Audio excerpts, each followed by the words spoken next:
this week, we are looking farther back at the entire of 2025 and the biggest stories of the year. Now, this is a year where back and forth tariffs, application of artificial intelligence in everything, and the expansion of AV over IP systems has quite frankly transformed our entire industry. Real wrath of God type stuff. Exactly. Fire and brimstone coming down from the skies. Rivers and seas boiling. 40 years of darkness, earthquakes, volcanoes, the dead rising from the grave. Human sacrifice, dogs and cats living together, mass hysteria. Enough, I get the point. On this episode of AV Week, we look back at the best of 2025. Everything from, well, tariffs, mergers and acquisitions, and AV over IP. All that and more next on AV Week.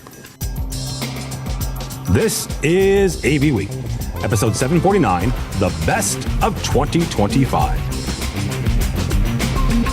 This is AV Week, your weekly wrap-up of the news for the AV industry.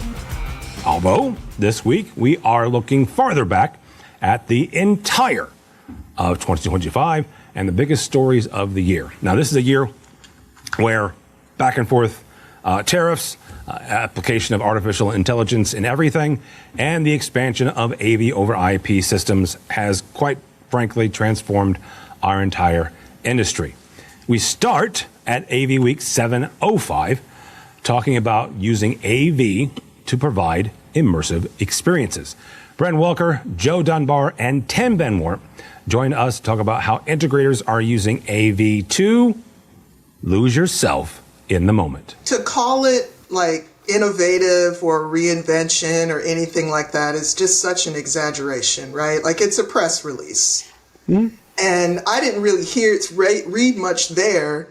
There certainly wasn't any image to show anything that was spectacularly new.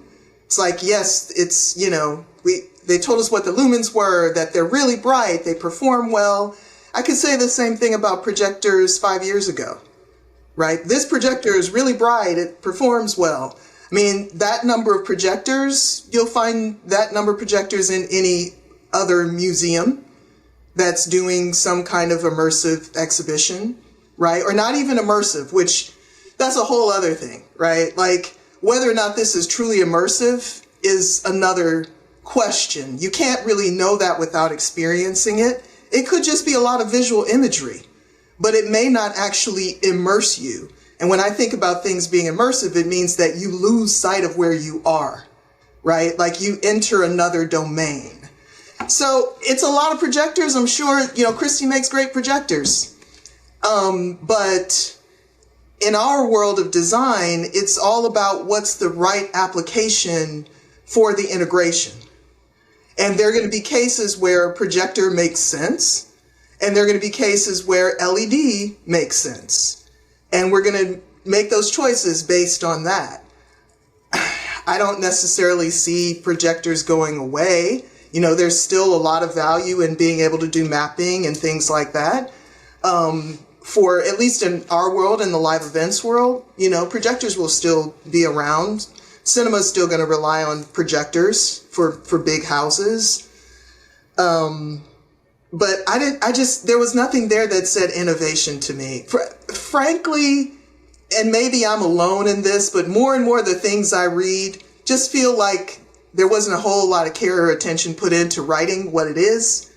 And as we get swamped with AI-generated content, both videos and text, I think you got to say a little more than something I could scrape from the internet, which I could do for what this thing was, which was basically a press release for a Chinese EV company. All right, Joe, same kind of question. Is how are projectors kind of, saying that they are still valuable? Yeah, I honestly, to Bren's point, I think the market really is deciding what's valuable, right? And when DV-LED really, I don't want to say when it first hit the market because things come out in pieces, but when it first was really grabbing attention and pixel pitches were getting more dense, and prices were coming down. I think everybody just kind of jumped on the speculation train that when this continues, or as it continues to take off, and as it becomes more affordable, and as it looks better, people aren't going to be interested in these other display types, and not even just projection, but typical LCD panels and things like that. And we're seeing kind of the opposite. I feel like there's still very much a home. There's still very much several markets for projectors. The cost has come down quite a bit on DirectView LED, and it's still not taking over, I don't think, the way people maybe thought or kind of predicted maybe 5 years ago or 10 years ago. So I'll be curious to see what continues to come out of it. But at the moment, I don't think projectors need to prove anything. I don't think projecting manufacturers need to prove anything. It's still a very great product when it's used in the appropriate places. And we see that in all sorts of installations like the ones referenced, right? It was probably a better choice for the application instead of doing DirectView LED everywhere. We recently worked on a project, I can't say where it was, but it was basically an old planetarium, half dome kind of shaped, right? And we needed to get visuals not only on surrounding like that entire 180 degree up, 360 degree around, but we also had to make it interact with the architecture in the place that was existing, and DirectView LED couldn't do that quite as cleanly. So, you know, I think it's a lot of hype, and projectors are here to stay for quite some time. But you know, maybe someone wants to fight me over that. Well, and you know, to Joe's point, if you took everything that they did and did that as LED, power consumption would be through the roof. I can't imagine just the cost. Well, and that is actually where I'm going next with Mr. Van Wert. Tim, several organizations, colleges among them, are really kind of leaning into energy efficiency. So how do you, as an organization, whether it's college or corporate, how do you kind of balance that, whether that's, you know, laser projection and the technology that they give to sustainability goals versus, you know, needing something that may be in the more LED, DV LED range? Right. Well, I mean, part of it also is the upfront costs as well. You know, like they've both been hinting at. Projection is still the more cost efficient option. Like, you know, and I'm not running a projector 18 hours a day. Like this exhibition here is clearly you're going to leave your doors open for 12 hours a day. You're going to run a projection system for that much time. Yeah. Those LED walls they're just going to keep sucking you dry there on your power.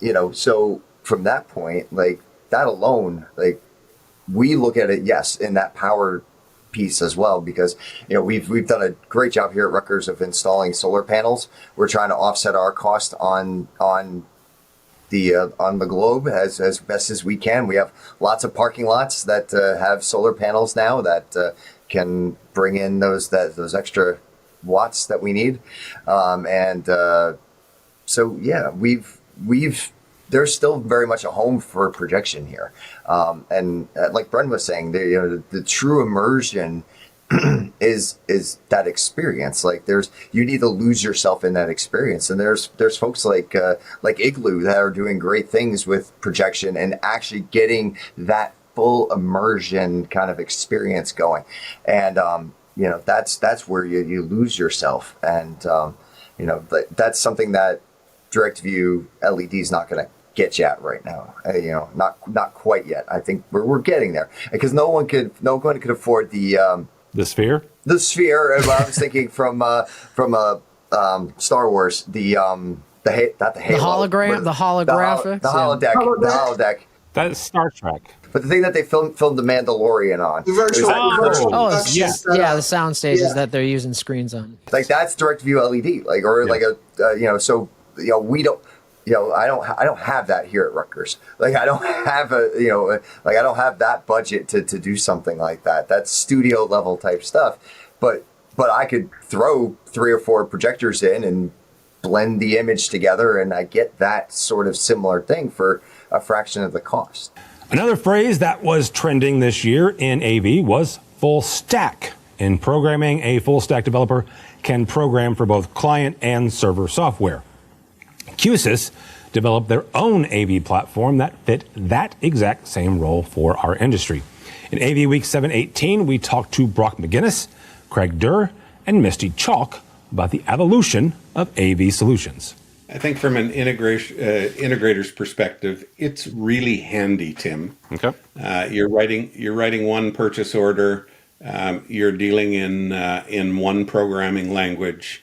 You have that proverbial one throat to choke, and it's great if each of those components is appropriately cost effective, appropriately powerful for the job that you want it to do. And I don't look at what QSC QSIS is announcing now really as anything new. I think they've been doing this for a long time. I believe they may have some new marketing input, and they're starting to phrase this as full stack because that's what IT users would like to hear. Generally, it's a great idea if it works. So I have a question from a vendor's perspective, because if you go back to COVID and the whole supply chain shortage and chip shortage and everything else, the biggest thing we got from our consumers was that they wanted diversity. They didn't want just a single vendor anymore, right? They need to have more flexibility. So I'm just curious how we got from there back to a single vendor. So from a reseller's perspective, I'm just curious, what are we actually solving for by a single vendor? What's driving that? Which I know why a vendor would do it. I mean, we all know why a vendor would do it. But from a consumer or a reseller's perspective, what is actually driving that change backwards to a not diversifying anymore, but a single vendor? So I think that our customers, or a certain subset of our customers, particularly in the IT world, love having one name. We're a Poly house. And everything's Poly, or we're a Cisco house and everything's Cisco. We're a QSIS house and everything's QSIS. And so they get to have that single pane of glass that monitors everything. They get to learn one set of code. They become an important customer because they're bundling all of their purchases with one manufacturer. So they get invited to the dinners, they get all the update notices direct. You smile, Misty, but I love the dinner invites. Don't get me wrong. When I think about how customers think, because we're asked as an integrator all the time, well, yeah, can you give us that? But we'd like Jabra cameras because we really like Jabra. Or some other brand. I'm not saying I necessarily agree with it, but I do find as consumers that it's kind of natural behavior, and they don't remember 3 years ago. There's a part where, for me, I want to take a step back. It was actually at Infocom last year that Joe Fan stood on stage at their keynote that they were doing at Infocom and used that term full stack AV. And then we're seeing what took place at their Activate event, which was the online launch event of this product that they talked about and updated here. And you're right. I think what they were doing is they were shoring up some existing parts of their portfolio. They did their core, which is our hardware elements as well too. They released some features around Vision Suite, which I personally love, which is the automated intelligent camera room systems.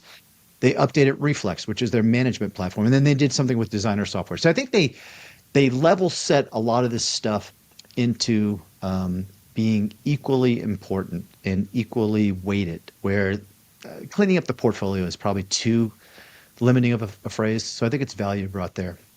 One of the interesting things, going back to this conversation, Misty, you and Brock are having about a single source of truth, what they're doing, don't lose sight that they're also part of a larger company now called Acuity. And Acuity leans into building management systems, or BMS. So for certain enterprises that can start having fully integrated insights into their building and leverage what's taking place in their conference room eventually, that's part of the vision I think they were selling too. And again, you have the debate, one throat to choke or not, but if I'm already looking at Acuity's, I forget the name of their platform, how I'm managing my light, my energies, and my efficiency, and I can then pull in some data that I have from my conference rooms and my usage and things like that, there's consolidated value for certain customers. my whole existence within digital signage is about our ecosystem, right? It's important to us, all the various partners, because we recognize that we can't do all things. You just can't. You excel at certain things, and understanding and realizing your own limitations is important. But I feel like what's actually driving that then is really, and listening to both what Brock and Craig have said, like, it's the management, right? That's what they want. Consistency is in the management of all their devices, but there's so many different opportunities and ways to do that where you don't have to go with a single vendor. So I just feel like that's actually what people are solving for, is the management of all of their devices, which I think is where this is going. Speaking of evolution, distribution has been slowly changing in the AV industry. The previous pick, pack, and ship just quite frankly doesn't work anymore. We learned that the hard way with the supply chain problems a few years back. And with the tariffs of this year, AV distribution had to change. In AVWeek 725, we discussed what this might look like with James King, Kelly Teal, Nathan Catino, and Victoria Ferrari. The distributors, like you said, back in the day, it was kind of just like, hey, I need a quote, send me this. Okay. Well, I love that, as AV gets more and more commoditized, they've figured out how to be more valuable. And, I worked for an IT integrator back in 2007, and we heavily used distribution. And I asked the CEO at the time, I'm like, why can't we just buy this direct? Don't we buy enough? Why can't we just go direct to the manufacturer and save the few points or whatever? He said, no, what they do for us is so valuable. Having them as the middleman, quote unquote, they help in all kinds of ways.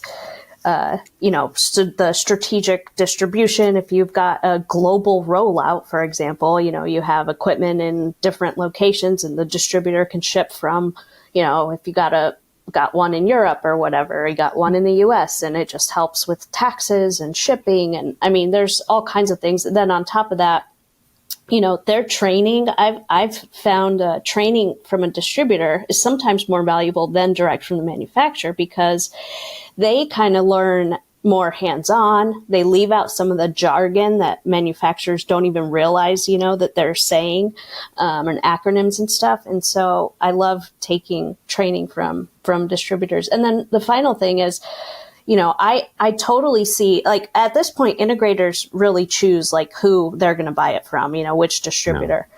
But I would love to see end users getting in on that conversation. And, whether it's the integrator or the distributor start going direct to end users and then bring us leads, that would be awesome. But what I'd love to see is integrators asking their end user and saying hey, we can have an interview with these couple distributors or whatever and see where they add value and which one's going to be the best.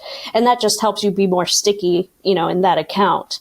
But yeah, I think, distributors are very valuable, and what they've figured out, it really, the integrators need to look at it and look at that kind of model and say, how can we be more valuable to our end users? How can we get different streams of revenue, and look at how distributors have done it. So we just so happen to have an end user on the call. So Mr. James King, working more and closer to distributors, how does that strike you, and what sort of value would you be looking for?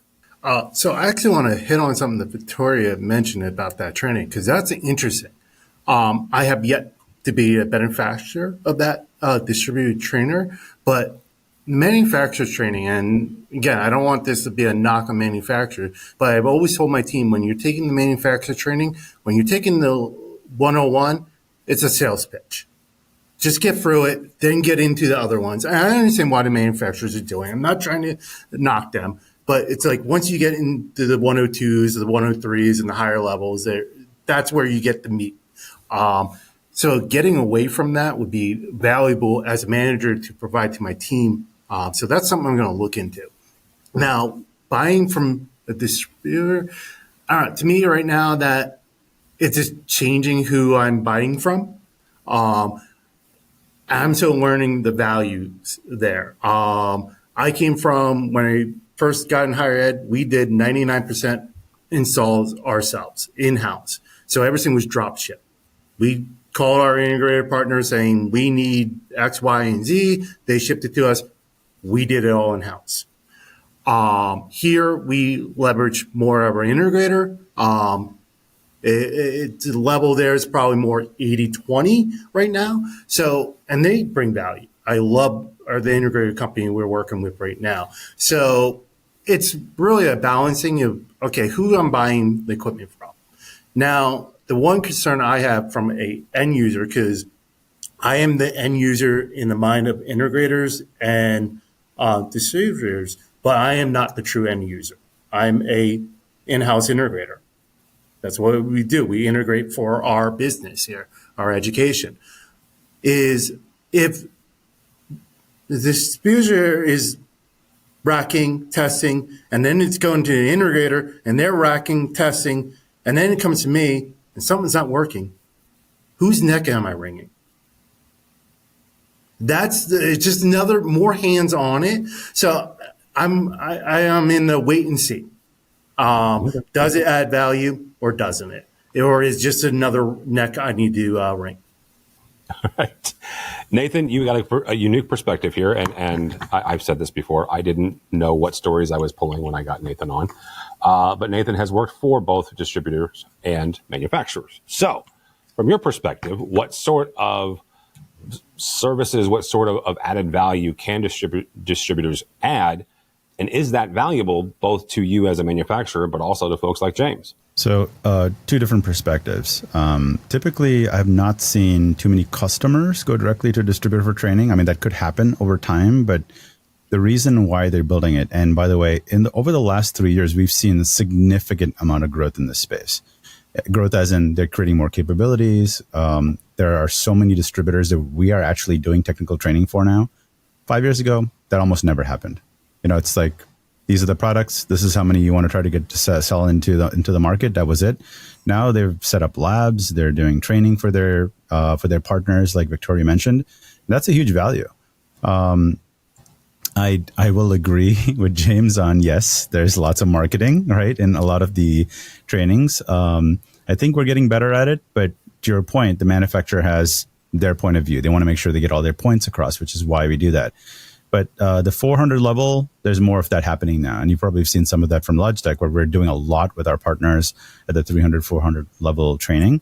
I think as we have, especially from AV in the span of video conferencing, because it has exploded so much over the last, 4 years, there's definitely a need for it, right? Because partners are trying to get these rooms installed as fast as possible. Even though the technology is getting a little bit easier, there's still a lot of integration needs. So I think having the expertise at the distribution level really, really helps. And that it actually takes off some of the pressure off all the AV integrators as well. So I think this is a good thing. I don't think the intention is to go direct to customer because, again, that, James, you brought up lots of good points there, as in, who do I call when it breaks? Who's responsible for next day support, things like that. And that's definitely not in their purview today. I say today because things could change, but I don't believe that's the intent. They're just trying to make sure that their resellers, AV resellers, AV integrators have as much skill as they can, what they can learn from the manufacturer, thereby us, and then pass that on to the reseller. So I think this is a good thing, and it has definitely changed. I mean, there's no doubt about it. I've seen it firsthand. Kelly, you also got a unique perspective. Kelly is not only a consultant, but she also acts a lot of times as a customer's advocate in various meetings.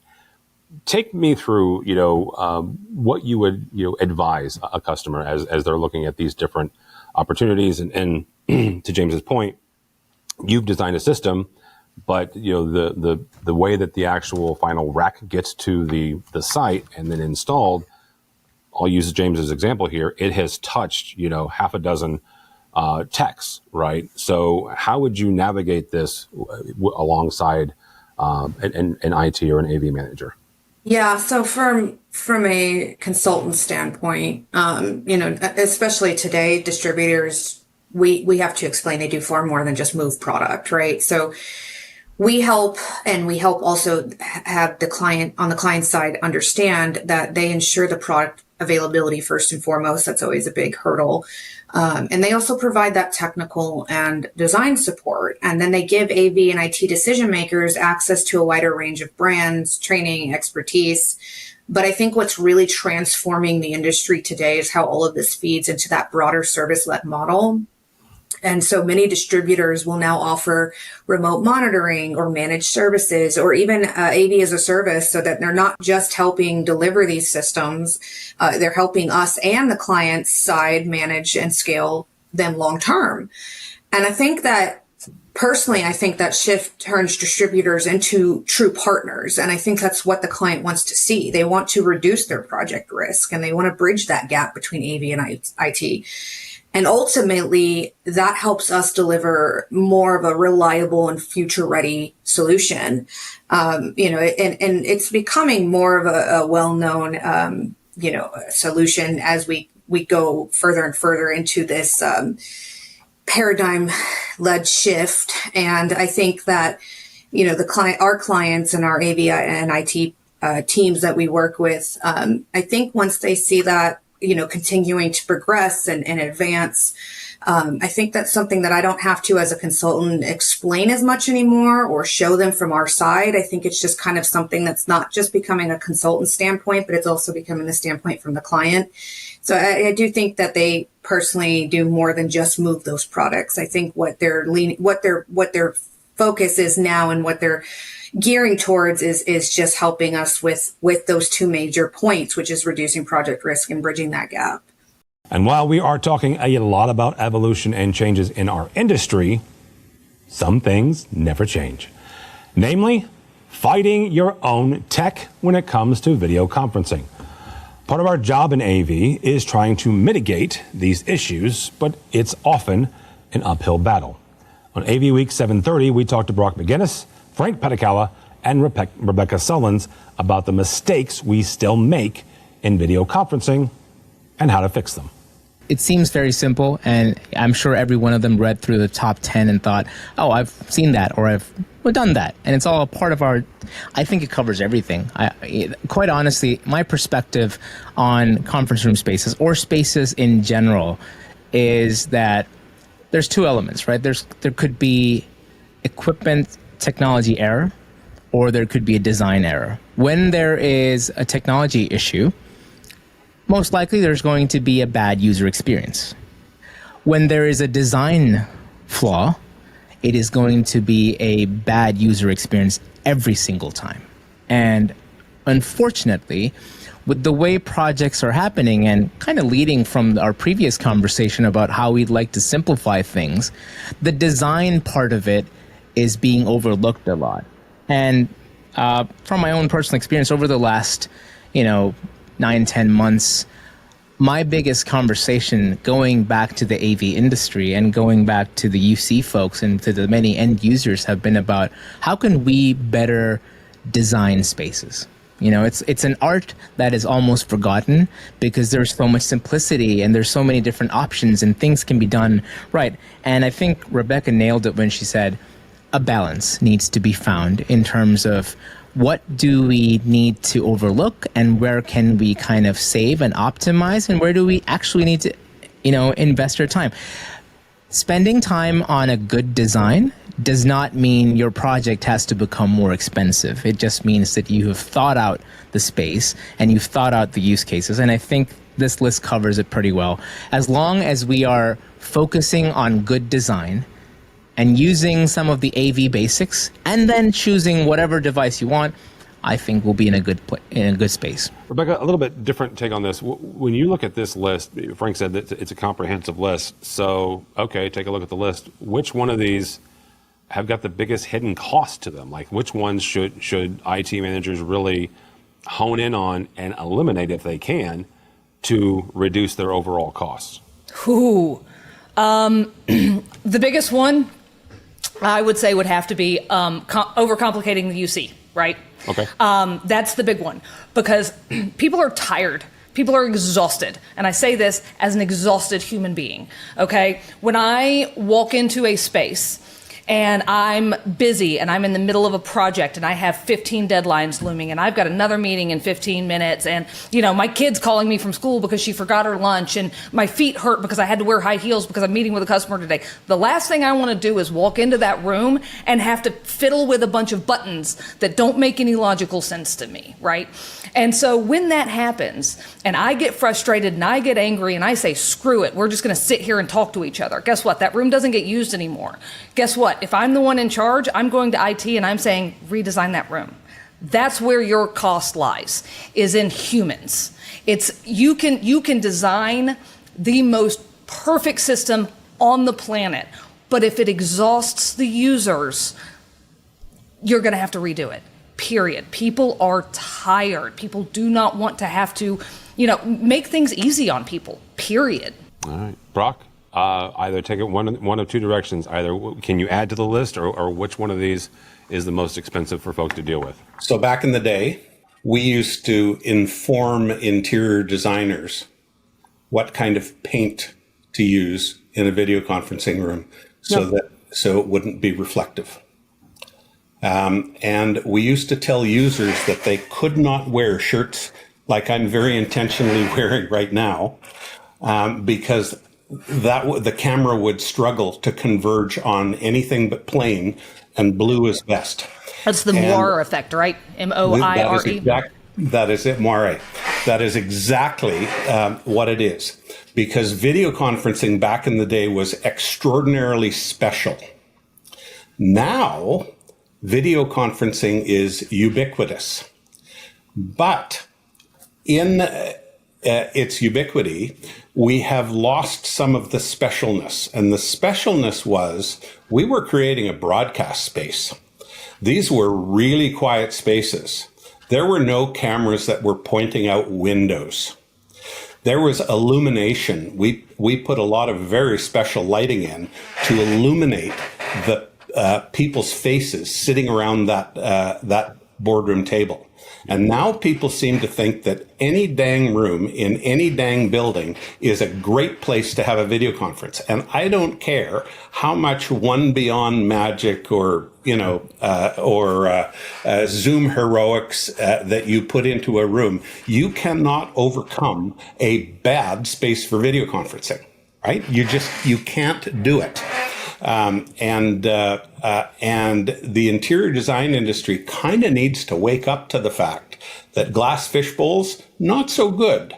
If we're trying to eliminate all of that noise. What does the AV industry do? We come up with noise fences and sound blocks and things, and we now have cameras that fence because they had to, because we were trying to do video conferencing. I think number 11 on the list to me is put the video conferencing system in an appropriate location. Advise your client that there will be drawbacks and penalties to just throwing it in any given room. You guys are grinning. No, this is one of my favorite subjects ever, because I love to teach at trade shows and whatever every year. I am an audio geek. I'm a physics, acoustics, physiology geek. I can go into this kind of stuff all day long. But one of my biggest takeaways in my favorite class that I teach every year at Infocom is a computer cannot overcome really crappy design. Period. I can put as many DSPs as you want in a system, but if you've got a line array pointing at a flat back, glass wall, square room, yada, I can't fix that. Period. But AI. Come on. AI can't fix that. We almost made an entire episode without saying AI, right? So close. So we call ourselves AV integrators. This is the integration of technology into the built environment. And I've been doing this a long time. And the built environment is often as important to the success of the purpose of the room. What is the purpose of the room? The purpose of the room is to meet. So shouldn't we be doing things that enhance the ability to meet as well and as easily and as fatigueless as possible. How about some lighting so the far end people can actually see the expression on my face, how disgusted I am at some of the spaces that we're forced to work in. But I think I'm preaching to the choir. Frank had it right for sure. Let's do this intentionally, and do this as well as we can. And then people will like it and they'll do more of it. I am 100% just sort of laughing at the irony of looking at this podcast right now. All three of y'all, beautiful visuals, yada, yada, yada. Frank's got freaking mood lighting behind him, right? He has a disco ball, yeah. I clearly do not care about my lighting, but I am wearing $700 headphones. You can tell where our priorities are. Yeah. Finally, we talk about integration in the AV industry. A lot. For a lot of us, it's in the name. Integrators. We are bringing together disparate solutions to create, hopefully, a cohesive experience. On AVWeek 739, we talked about interoperability between systems with Dawn Mead, Justin Watts, and Sharath Abraham. There's a couple ways of looking at this question.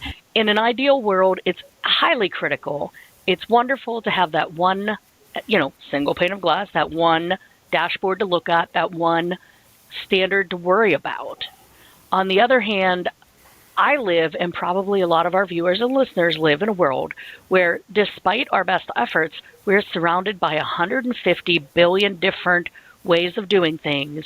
And even if you standardize across a corporation, this one user or this one building or this one site is going to go rogue and do their own thing. And it's very fragmented in the real world. So in an ideal world, I want those things to all be standardized, all be easily accessible in one way. And I want AV to pursue that because I'm now in an environment with very stringent IT and cybersecurity, not sectors, but organizations within my company that have very strong opinions on a lot of things. And so when I'm dealing with them, to be able to come in and say, this is my thing, approve this, and have it cover everything I have to deal with, that's invaluable to me because they're dealing with 150 other things. You know what I'm saying? Yeah. So for me, I want it to be as simplistic and as unified as possible so I can go to them because they don't understand AV.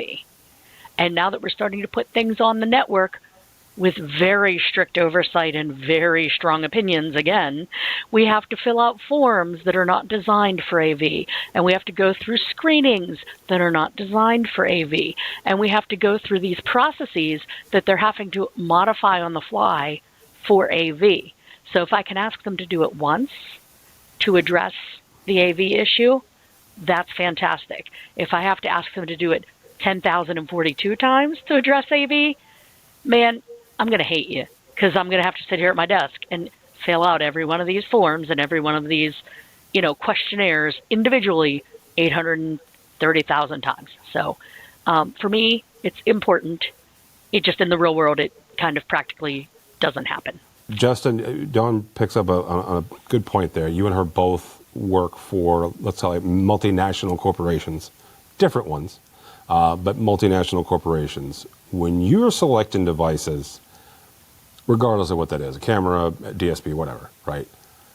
How much weight do you give to that whole design for AV and IT versus performance specs or versus brand familiarity? Where is that weight versus, where, oh yeah, I know this brand, but it's not made for the IT environment, whereas this new one is, but I've never used it before in my life. So I approach this from a couple of different ways. First off, when it comes to that brand familiarity, that does go a long way, right? And I work for an organization that supplies the AV industry with a lot of parts to do this stuff that we do every day, right? So there is something to that because in my experience, I've had experience with certain vendors that really instill confidence in that delivery, and some that I think could still have some area to grow, right? But let's be honest. from an ecosystem perspective, if you have a lot of the same parts from the same company, it does make things a lot easier when it comes to integration, monitoring all the odds and ends.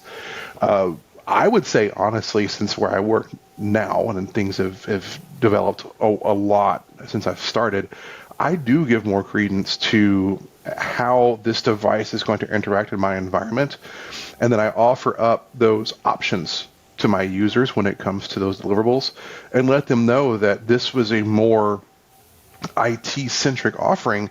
It may not do some of these AV parts and smarts that we see typically in the environment, but it does meet InfoSec requirements. And so that does help out quite often, as Don mentioned. With the InfoSec people, they do like things to be as safe and secure as possible, right? But I think in the end, as it comes to the whole single pane discussion, I focus more on products that are going to act harmoniously in my environment a lot more than I used to. When I first started in the AV industry, I worked for a company. I worked for a division in the company that reported up through facilities, so it was a very different environment back then. We did our own thing. They let us, they let us do our thing. Uncle IT let us do our thing, and that was how it worked.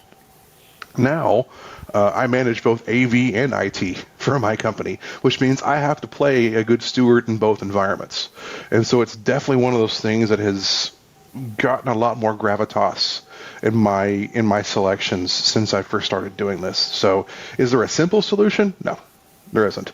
I don't disagree with your sentiment, though, that organizations like IEEE that build the lion's share of our IT standards are a non-profit organization. So their goal is just to build what makes the most sense for the environment. But I also see the other point where it may take some dollars to get a push through to build something like a standard, right? There's so many facets to this. But I do resonate with a lot of things that Dawn said. If I have to go back more than 3 or 4 times, I get a knock on my door from the CISO and want to know why I'm bothering his people so much. So, although to Justin's point, yes, we are looking nowadays for more IT and environment sensitive products. However, and I'm sure Justin, as a living legend, will agree with me here. We've been around the industry long enough. We know people. And so for us to call up somebody at manufacturer ABC or XYZ that we've dealt with for 15 years and that we trust and that has that brand behind them, we can take some of our gravitas and say, hey, this is who we work for. These are our requirements. I understand you want to force everyone into your ecosystem, but can you give us this? This is what we as your customers need. And if you build this, we will buy, a crap load of them, So I think that there is room for both that brand sensitivity and the environmental and cyber aspect of it. Our manufacturers that are listening just need to listen to us and, make those things for us, please and thank you. And that's a metric crap load and a standard crap load both. We're cover both sides of the spectrum. Yeah, that's absolutely true, yeah. Well, funny enough, we have a manufacturer on this call. So, Sharad, if we're going to sell a metric ton crap load, here's the thing. Jabra, Sharad works for Jabra. Jabra has a management platform that they have rolled out over the last year or two, I think. You can manage all of Jabra's stuff. I am not aware that you can bring anything else into that yet. But you can bring that environment into other platforms as well, I believe. Is that accurate? Working on it. Working on it, okay. Yep, that's something. So yeah, talk about that for a second and talk to the, both, not just Dawn and Justin, but folks who are responsible for these systems and hearing what they're asking for. How do you get there, or can you get there?